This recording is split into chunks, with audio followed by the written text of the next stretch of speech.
ஓம் சக்தி. குருவடி சரணம், திருவடி சரணம். சிதம்பரம் அன்னதானத்தில் நடந்த ஒரு தொண்டருக்கு நடந்த அற்புதத்தை இன்றைக்கி சொல்ல போகிறேன். அந்த தொண்டர் பேர் மருதுபாண்டி. அந்த மருதுபாண்டிங்கிறவர் மதுரையை சேர்ந்தவர்.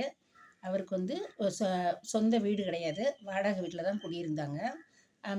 அவங்களுக்கு வந்து அவங்க ஆஃபீஸ் மூலமாக கவர்மெண்ட் குலுக்கல் சீட்டில் 1,50,000 ரூபாய்க்கு குலுக்கல் சீட்டு போட்டிருக்காங்க.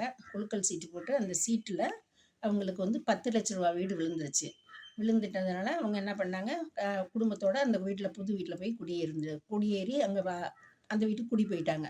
போய் அங்கே குடி போனதுலேருந்து அவங்களுக்கும் அவங்க வீட்டுக்காரவங்களுக்கும் அடிக்கடி சண்டை வந்து ஏகப்பட்ட பிரச்சனை ஆகிக்கிட்டே இருந்திருக்கு. சரின்னு இதனால் மன உளைச்சல்ல சரி சிதம்பர கும்பாசி அன்னதானத்துக்கு போய் கலந்துக்கிட்டு நம்ம என்ன பண்ணலாம், தொண்டு செஞ்சுட்டு கும்பாசியும் பார்த்துட்டு வரலான்னு சொல்லிட்டு அவங்க குடும்பத்தோடு கலந்துக்கிட்டாங்க. இந்த நான் என்கிட்ட ஒரு நாள் அம்மா என்ன பண்ணாங்க, சிதம்பரம் அன்னதானத்தில் மத்தியான சாப்பாடு முடிச்சுட்டு நாங்கள் சாயங்கால சாப்பாட்டுக்கு 4 மணிக்கெல்லாம் வந்துடுவோம். 4 மணிக்கெல்லாம் கீழே வந்து என்ன நைட்டு சாப்பாட்டுக்கு வேண்டிய இதுக்கெல்லாம் உண்டான பொருள்லாம் இருக்கான்னு பார்ப்போம். அந்த நைட்டு சாப்பாட்டுக்கு உண்டான பொருளில் அம்மா என்ன மெனு சொல்லியிருக்காங்க, அதுக்கு உண்டான பொருள் என்ன வாங்கணும்னு லிஸ்ட்டு கொடுப்பேன். அதனால் அந்த லிஸ்ட்டு கொடுக்கறதுக்காக நான் கீழே 4 மணிக்கெல்லாம் இறங்கி வந்தப்போ அம்மா சொல்கிறாங்க, உள்ளே இருந்து தொண்டர்களுக்கெல்லாம் பால் கொழுக்கட்டை செஞ்சு கொடு அப்படின்னு சொல்கிறாங்க. நான் சொல்கிறேன், அம்மா இங்கே பால் கொழுக்கட்டை செய்கிறதுக்கு பச்சரிசி மாவு இல்லை, அதே மாதிரி முறுக்குரல் இல்லை, எப்படிம்மா திடீர்னு தொண்டர்களுக்கு பால் கொழுக்கட்டை செய்யணும், எப்படி செய்கிறதுமா, மாவு இல்லைம்மான்னு சொல்லி நானும் அம்மாவும் பேசிகிட்டு இருக்கோம். அம்மா இவனுக்குள்ளேருந்து உணர்த்துறாங்க, பேசிகிட்டு இருக்காங்க. நான் அம்மாட்ட பதில் சொல்லிட்டு இருக்கேன்.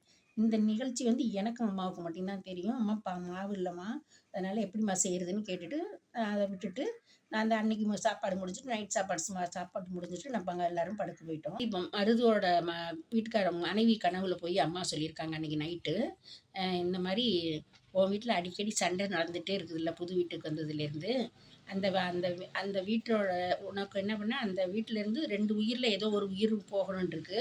அதனால் நீ என்ன பண்ணு, இந்த கசப்பான நிகழ்ச்சி நடக்காமல் இருக்கணும், இனிப்பாக அதை மாற்றி நான் தரணுன்னா நீ இப்போ பச்சரிசி மாவை கொண்டு போய் கொடு நான் சொல்கிறபடி அப்படின்னு அம்மா சொல்லியிருக்காங்க.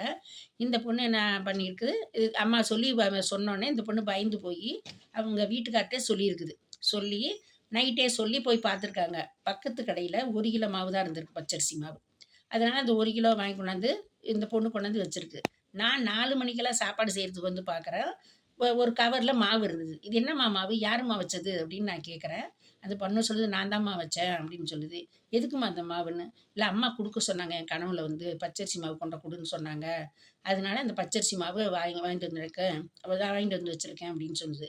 ஏம்மா தொண்டர்களுக்கெல்லாம் பால் கொழுக்கட்டை செய்ய சொன்னதுக்கு அம்மா பச்சரிசி மாவு கொண்டு வந்திருக்குன்னா இது எப்படிம்மா 10 1 கிலோ எத்தனை பேருக்கும் அப்படின்னு கேட்குறேன். இல்லை இந்த பக்கத்து கடையில் 1 கிலோ தான் இருந்தது, பாக்கி பச்சரிசியாக வாங்கி இன்னும் 8 மணிக்குள்ளே காலையில் 8 மணிக்குள்ளே எங்கள் வீட்டுக்காரவங்க அரைச்சி கொண்டாந்து கொடுத்துருவாங்க அப்படின்னு அந்த பொண்ணு சொல்லுது.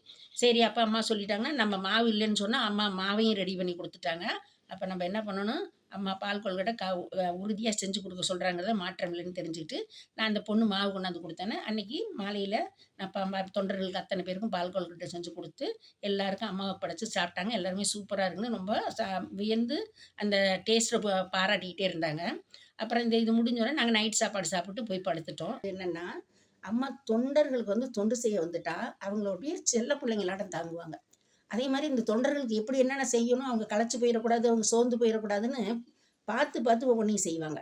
அதனால இந்த தொண்டர்கள் இத்தனை பேர் 304 பேர் வந்திருக்கவங்களுக்கு பால் கொழுக்கட்டை செஞ்சு கொடுக்க சொல்கிறாங்கன்னா, அப்போ அந்த தொண்டர்கள் எவ்வளோ மதிக்கிறாங்க, இந்த தொண்டர்கள் எப்படி பிள்ளையாட்டம் பார்த்துக்கிறாங்கிறது இந்த இதுலேயே புரிய வரும். அதே மாதிரி இந்த தொண்டர்களும் எல்லா தொண்டும் முடித்து அவங்கவுங்க வீட்டுக்கு போயிட்டோம். நாங்களும் எங்கள் வீட்டுக்கு வந்துட்டோம். மருதுபாண்டி அவங்க வீட்டுக்கு போய் அது மதுரைக்கு போயிட்டார் அவங்க வீட்டுக்கு அவங்க குடும்பத்தோட.